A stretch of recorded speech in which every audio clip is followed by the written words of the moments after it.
Alors pour ce qui concerne le formalisme des écoles, ce n'est pas forcément péjoratif, c'est juste une déficience par rapport à une situation parfaite. Donc comme tout le monde le sait, le mieux est l'ennemi du bien. C'est juste un constat et qui est différent du formalisme acharite, même si éventuellement la motivation est la même, étant donné que le formalisme acharite, il est né de son utilisation de la logique formelle. Et comme nous l'avons vu précédemment, la logique formelle est péjorative, nocive, et en plus des autres travers du formalisme, qui eux sont parfois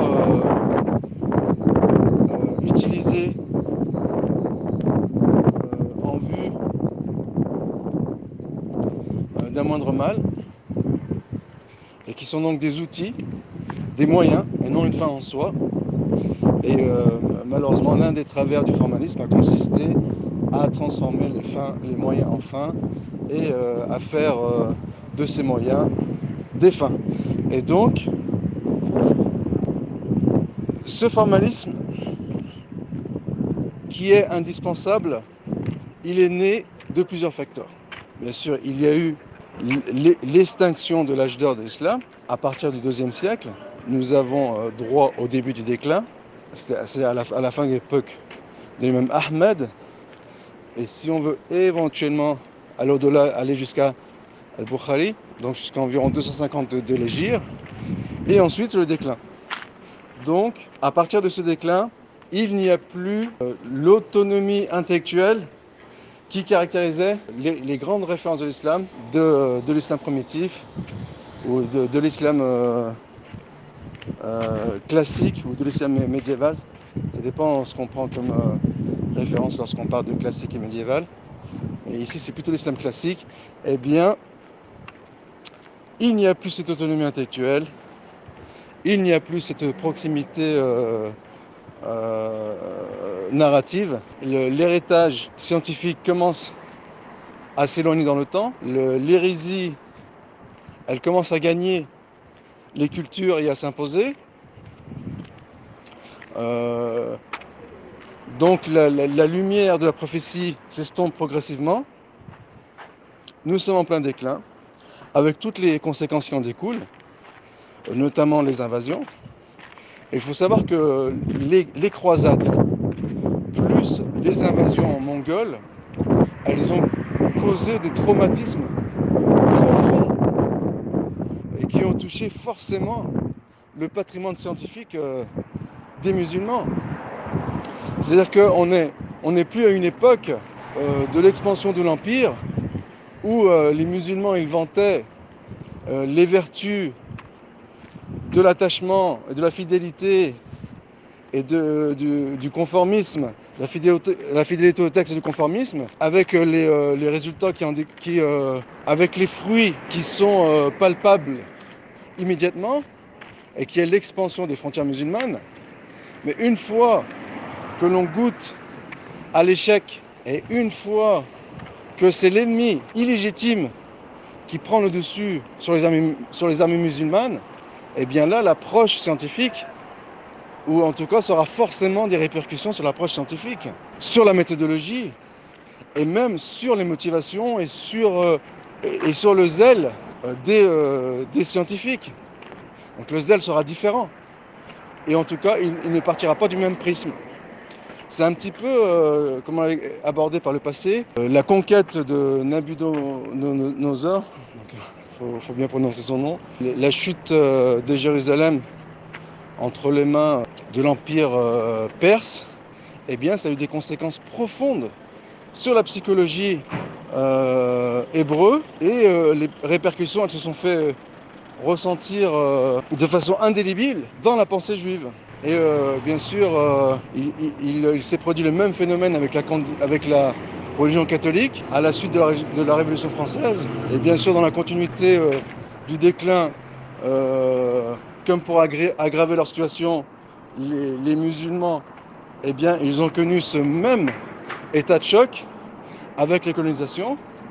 Donc forcément, cela aura des répercussions sur la production intellectuelle et scientifique. Bien sûr, l'invasion a eu pour signe précurseur, ou le déclin physique a eu ses prémices à travers l'invasion idéologique et l'invasion culturelle. Donc c'est un phénomène anthropologique bien connu et qui a consisté dans les rangs des musulmans. Donc à la fin, ou en vérité de façon plus prononcée, puisque le phénomène il est quand même progressif, il prend du temps pour se mettre en place, et qui a consisté à substituer les références purement islamiques. On les a mis en rivalité avec les références grecques qui ont été traduites en arabe, et on nous a refilé l'héritage d'une civilisation en déclin qui est la civilisation grecque. Et donc cet héritage d'une civilisation en déclin, avec tous les ingrédients qui caractérisent cette situation, eh bien elle s'est vérifiée au niveau des moyens et au niveau des fins.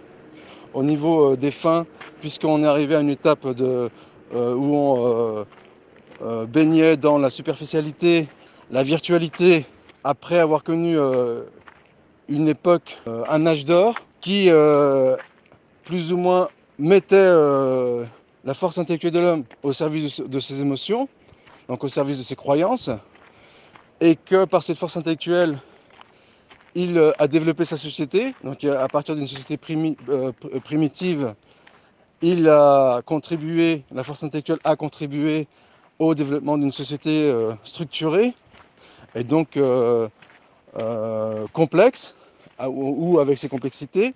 Et lors du déclin, lorsque l'on se... D'ailleurs, Platon en parle très bien pour ce qui est de l'Atlante, mais la chose est valable aussi pour les Grecs. Lorsque l'on se complaît dans la luxure, lorsqu'on renonce aux valeurs de la bravoure pour ce qui est de la guerre, de l'honnêteté pour ce qui est des échanges internes, eh bien, on se tourne dans la superficialité, dans la luxure, dans la distraction, et malheureusement dans la distraction dans tous les domaines, et même dans le domaine intellectuel. Et c'est là où on fait intervenir les moyens. C'est que les moyens pour ces occupations intellectuelles qui ont consisté à évacuer Dieu et la morale de ce climat décadent, eh bien on a utilisé la logique formelle. Et la logique formelle, au milieu d'une panoplie d'outils en vue d'afficher ostensiblement ses prouesses intellectuelles et polémistes, eh bien la logique formelle, elle a consisté à non pas établir la vérité dans un débat, puisque dans une société décadente, on a forcément une recrudescence de polémique, puisqu'on n'est plus dans l'action, on est dans la luxure et la superficialité, donc on se complaît dans les polémiques. Eh bien, il a fallu établir les règles afin de faire tourner les polémiques en sa faveur, ce qui en soi, dans cette joute intellectuelle, est un élément de la distraction et du jeu, dans lequel il faut un gagnant et un vainqueur, un gagnant et un vaincu, ou un vainqueur et un perdant. Et on a mis en place toute une structure intellectuelle pour se donner les moyens de gagner des débats intellectuels, mais non pas dans l'objectif d'établir la vérité, mais de prendre le dessus sur son adversaire. En ce sens, la vérité, elle n'est plus une fin en soi, puisqu'elle ne fait plus partie du paradigme décadent, puisqu'on est dans un paradigme superficiel et frivole. Donc il y a eu plusieurs courants ambiants lors du déclin de la civilisation grecque, avec au niveau de la morale toutes les philosophies épicuriennes, libertaires, et au niveau métaphysique, il y avait le scepticisme, mais en fait le scepticisme il a été utilisé en tant que moyen, en tant que fin pour remettre en question les vérités établies, puisqu'on est dans un monde superficiel, et en tant que moyen, eh bien, c'est une façon de déstabiliser son adversaire. Et pour le sophisme, lui qui est purement un moyen, eh bien, il a constitué aussi à déstabiliser ses adversaires. Et la logique formelle, elle s'inscrit en réaction au sophisme notamment, qui pour pallier au raisonnement par l'absurde mis en avant par les sophistes, eh bien, il a fallu mettre au point une technique de défense pour mettre à mal le sophisme et le vaincre dans un débat qui est purement virtuel, bien sûr, encore une fois, non pas en vue d'établir la vérité, mais de prendre le dessus sur son adversaire, étant donné que la vérité, elle est perdue au milieu d'un amas de mensonges, et que de toute façon, ils n'ont plus accès à la révélation depuis une longue période, et ils sont dans la fuite en avant, et dans cette fuite en avant, qui les maintient superficiellement à flot, eh bien, ils ont concocté cette fameuse logique formelle qui a été héritée par les musulmans au bon moment, soit au moment du déclin, au début de la superficialité et des invasions turco-mongoles ajoutées aux croisades occidentales. Donc, puisqu'on a posé le décor, eh bien, dans un premier temps, bien sûr, l'intention, comme toujours, elle est louable. C'est-à-dire que nous avons affaire à une masse exponentielle d'informations scientifiques, donc qui est notamment après ou subséquemment à la compilation, la canonisation dans un premier temps du Coran, puis du corpus du hadith, donc des narrations qui remontent au prophète Mohammed sallallahu alayhi wa sallam. Donc, dans un premier temps, le formalisme, il a consisté à pallier à l'absence des grandes références. Donc il n'y a plus d'autonomie intellectuelle. C'est l'ère de ce que l'on appelle l'immobilisme intellectuel, donc que les musulmans ont connu. Donc c'est une béquille pour pallier à l'absence des grandes références, mais c'est aussi un moyen de faciliter l'accès au savoir, puisqu'il a déjà il y a moins de grandes sommités, donc forcément il faut multiplier les moyens de pallier à leur absence et d'y remédier. Ça, c'est une première chose. Une seconde chose, c'est qu'il a fallu organiser ce cumul exponentiel d'informations. Donc, on les organise par divers moyens, par ordre alphabétique, par thème, et ainsi de suite. Et ensuite, une fois que la décadence elle a pris pied et que le choc des invasions turco-mongoles et chrétiennes est passé, eh bien dans ce climat de dégénérescence, il y a eu la volonté, même si on extrapole un petit peu dans le propos, pour mieux se faire comprendre, il y a eu la volonté de mettre en avant les idées que l'on défend, non pas en vertu, non pas en quête de la vérité, étant donné que même si c'est un phénomène qui est purement inconscient, mais ça, cela relève de l'inconscient collectif, on n'est plus en quête d'une vérité, on va dire,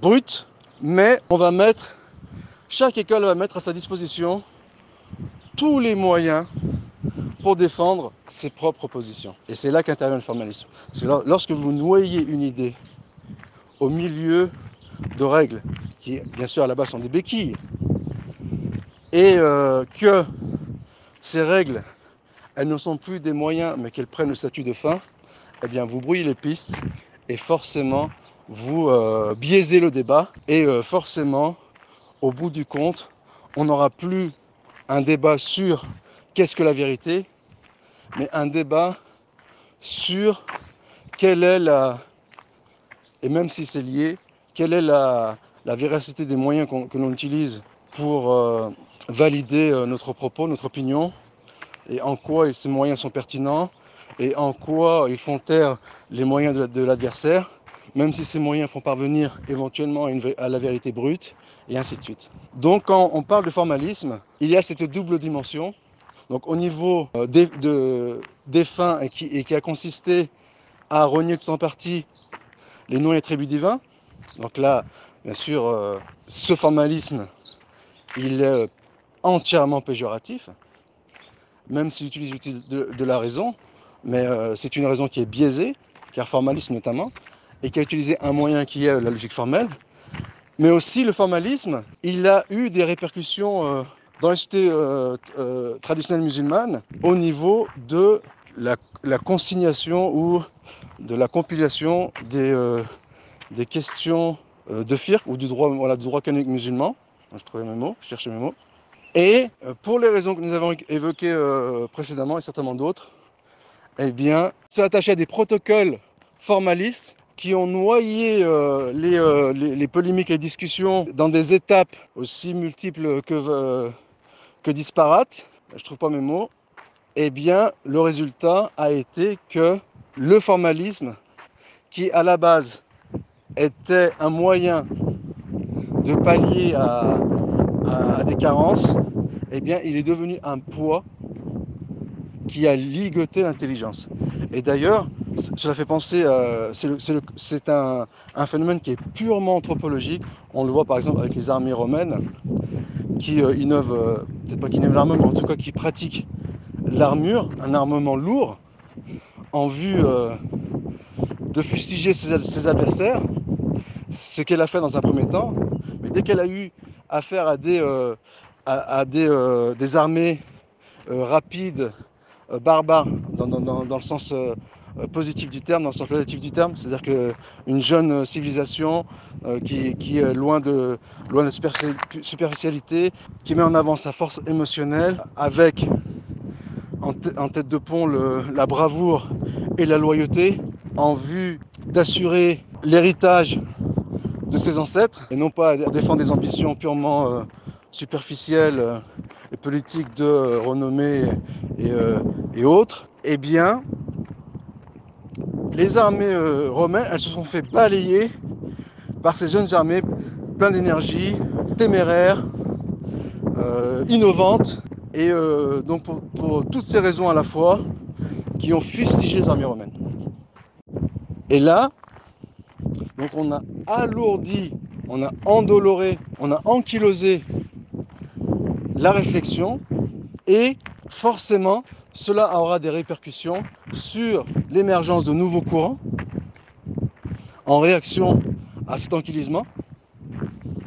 Et c'est un ankylosement malheureusement qui est concomitant avec la vulgarisation de l'achérisme et du soufisme dans le monde musulman. C'est-à-dire qu'ici nous avons droit à un triple travers. Un travers émotionnel qui se concrétise dans l'utilisation à outrance de la force émotionnelle qui vit vers le mysticisme et l'ésotérisme. Un travers intellectuel qui consiste à utiliser à outrance sa force intellectuelle pour parfois arriver bien sûr aux mêmes conclusions, au gnosticisme, mais aussi pour, lorsque l'on est en cœur saint, déformer les noms et attributs divins. Cela a accompagné, ou cela s'est ajouté à un formalisme ambiant dans les écoles canoniques, que sont les 4 écoles bien sûr notoires. Cela bien sûr sans remettre non plus en question ou en doute leur légitimité. À la base, ce sont des écoles qui sont légitimes. Et à la limite, ces moyens qui sont des béquilles, ils sont légitimes, ne serait-ce quand on regarde du moindre mal, quand on regarde du principe du moindre mal.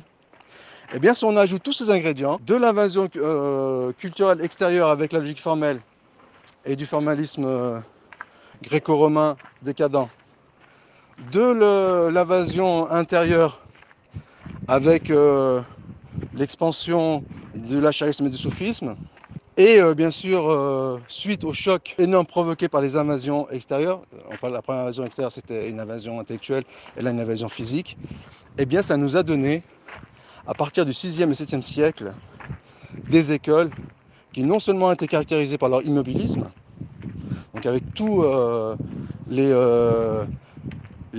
travers que cela connote, mais elle a saturé la production intellectuelle, l'autonomie intellectuelle, c'est d'ailleurs la raison pour laquelle on parle de la fin de l'ijtihad. Elle a sclérosé l'ijtihad, et c'est dans ce climat que Ibn Taymiyyah il entre en scène. Alors bien sûr, Ibn Taymiyyah, étant donné qu'il a une intelligence hors norme et hors de commun, bien sûr même ses détracteurs l'admettent, donc ce ne sera pas, on ne va pas nous juger pour avoir fait ce constat, parce qu'étant donné que même ses détracteurs l'admettent, eh bien Ibn Taymiyyah, il a certes baigné dans son formalisme dans sa jeunesse, mais il s'est émancipé, donc il en est doublement louable. Donc il est aléatoire de dire, par exemple, Ibn Taymiyyah était acharite ou Ibn Taymiyyah était soufiste. Il faut dire Ibn Taymiyyah il a évolué dans un univers soufi, comme il a évolué dans un univers acharite, et ils sont émancipés. Donc c'est doublement méritoire de sa part. Ça, c'est une première chose. La deuxième chose, c'est comme il survole les débats qui ont cours à son époque, qu'il a une intelligence hors du commun, quasi intemporelle, et ce ne serait pas entièrement faux de dire qu'elle était intemporelle, même si ce n'était pas infaillible. Donc on insiste bien sur le point, Ibn Taymiyyah n'est pas infaillible, mais sa production intellectuelle, comme les grands hommes qui parsèment l'histoire, elle est intemporelle. Eh bien, Ibn Taymiyyah, il n'a pas besoin de ce formalisme. La base de formalisme, c'est une béquille et que lui peut marcher sans béquille. Et le fait qu'Ibn Taymiyyah n'ait pas besoin de ce formalisme, ça ne remet pas en question la légitimité des écoles. Simplement, Ibn Taymiyyah, il va mettre en œuvre, ou il va participer à la quête de la vérité par des moyens autres que le formalisme des écoles. Mais en même temps, ce même Ibn Taymiyyah, il a recours aux avis qui étaient prépondérants lors de l'âge d'or. C'est-à-dire qu'en même temps, Ibn Taymiyyah, il se réfère à Ahmed, donc il n'a absolument rien contre Ahmed, en sachant que Ahmed n'était ni ash'ari ni soufi, c'était un orthodoxe, en se référant à Abu Hanifa, donc même constat, en se référant à Shafi'i, en se référant à l'imam Malik. Et Ibn Taymiyyah, il n'est que le fruit de l'immobilisme ambiant et qu'il est venu et dont il est venu faire sauter le verrou. C'est ça Ibn Taymiyyah, c'est ça l'antiformalisme Ibn Taymiyyah. Quand Ibn Taymiyyah est dans l'antiformalisme, ce n'est pas dans le sens où Ibn Taymiyyah, il va à l'encontre des principes élémentaires de la religion musulmane. Non, c'est qu'il va à l'encontre des formalismes qui s'est transformé en fin, alors qu'au départ c'était un moyen. Et d'ailleurs, pour cacher ses propres travers, qui est l'éloignement des sociétés traditionnelles musulmanes de l'orthodoxie qui devient la minorité. Donc l'hétérodoxie devient, elle, l'orthodoxie anthropologique. Et cette orthodoxie anthropologique, elle a été amenée, elle a été conduite à justifier ses croyances. Et au nom, et il en valait de sa légitimité. Il en valait de sa légitimité, notamment auprès des plus hautes instances du pouvoir. Et c'est là qu'on a développé toute une rhétorique pour défendre ses positions, mais sans qu'en même moment, ces positions elles soient justes, puisque le but c'était de défendre la position en elle-même, et non pas de défendre la vérité. Et donc, lorsqu'actuellement on veut remettre ces débats sur la table, déjà en sachant que ces débats ont déjà été ressassés, ont déjà été bu et rebu, eh bien il ne s'agit pas de retomber dans les mêmes travers du passé en redorant le blason du formalisme, mais à épurer ce formalisme et à redonner leurs droits aux vraies écoles, c'est-à-dire aux écoles légitimes et qui tirent leur origine au sein de l'âge d'or d'Islam, et donc de redonner un nouveau souffle, un nouvel épanouissement avec l'ambition du retour aux sources. Après, tout le monde n'est pas Ibn Taymiyyah qui veut. C'est-à-dire que Ibn Taymiyyah il a donné les ingrédients pour sortir de l'impasse, mais après sa mort, il y a eu des tentatives pour reprendre son héritage, pour reprendre le flambeau. Ce sont des tentatives qui ont plus ou moins échoué pour un certain nombre de raisons. C'est que déjà, ceux qui reprennent le flambeau des pensées d'Ibn Taymiyyah, ils n'ont pas le génie d'Ibn Taymiyyah. Ça, c'est un constat préalable. Ensuite, et c'est là le problème, en ce qui concerne le FIRP, et ce sont parmi les expériences contemporaines anti, on va dire, école canonique, eh bien, cet anticonformisme, il est dû au phénomène de réaction. C'est-à-dire qu'ils sont dans la réaction. C'est-à-dire, face au suivisme aveugle des écoles, eh bien, il y a eu une réaction littéralico-rigoriste qui a consisté, pour certaines, à rejeter les écoles existantes en vue de revenir à la source. C'est-à-dire qu'à la limite, l'ambition, elle est louable, mais le fait est qu'elle est purement utopique et purement virtuelle. Étant donné qu'il est impossible, dans un monde imparfait, où règne une recrudescence de carences, de prôner le retour à la sunna brute sans passer par les béquilles qui ont bien sûr un double tranchant. Ces béquilles, elles sont à la fois là pour donner accès à la sunna brute, mais aussi elles ont créé exactement un problème qui est complètement contemporain. Elles ont créé une nomenclature qui est lourde. Eh bien, ils sont partis à l'extrême opposé et ils ont refusé les écoles, sous prétexte de revenir à la source.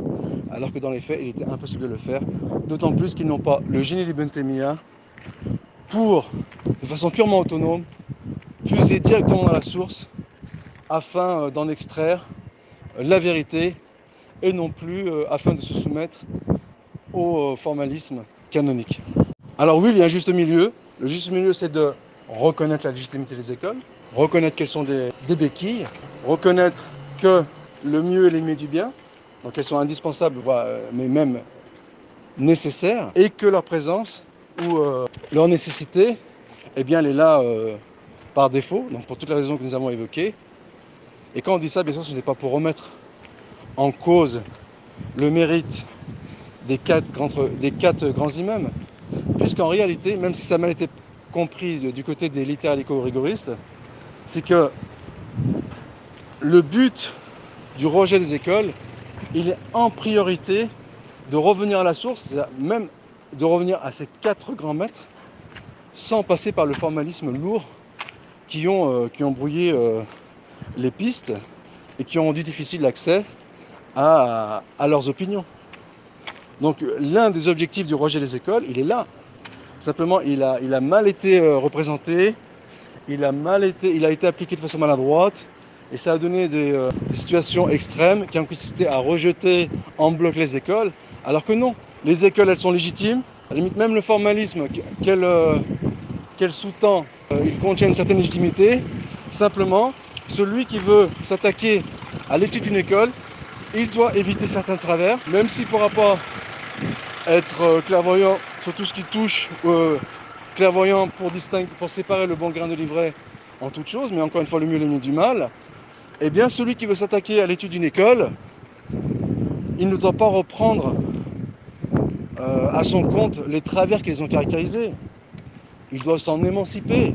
Donc, il est complètement aléatoire de dire j'étudie à une école, donc je reprends le charh sous prétexte de respecter un certain protocole de tel ouvrage de droit canonique qui a été commenté par un auteur acharite et qui, pour se faire comprendre, pour faire comprendre ses codes, il a introduit son ouvrage en posant les bases de la logique formelle. Il ne faut pas retomber dans ces travers. Il ne faut pas retomber non plus dans le travers qui consiste à dire que les écoles canoniques, elles sont associées à l'acharisme et au soufisme. C'est un travers, étant donné que l'école, c'est une orientation en matière de fiqh. Ce n'est pas une orientation en matière idéologique. C'est un autre travers auquel on voulait échapper les littéralico-rigoristes, et bien sûr de façon maladroite. Mais bon, il suffit juste de rectifier le tir et ne plus de passer d'un extrême à l'autre, dans les deux sens, et de façon éternelle et perpétuelle. Et alors oui, il faut éviter le travers de l'utopisme, qui consiste à se passer de tous ces intermédiaires pour plonger directement à la source. C'est quasiment un utopisme, mais en même temps, il faut éviter le travers opposé, qui est aussi, voire plus nocif, et qui est de mélanger à ce patrimoine formaliste les croyances hétérodoxes qui s'expriment à travers des deux forces intellectuelles et émotionnelles qui ont pignon sur rue, et que sont l'acharisme et mathélisme d'une part, et d'autre part, le soufisme qui tend vers le mysticisme et bien sûr le monisme panthéiste.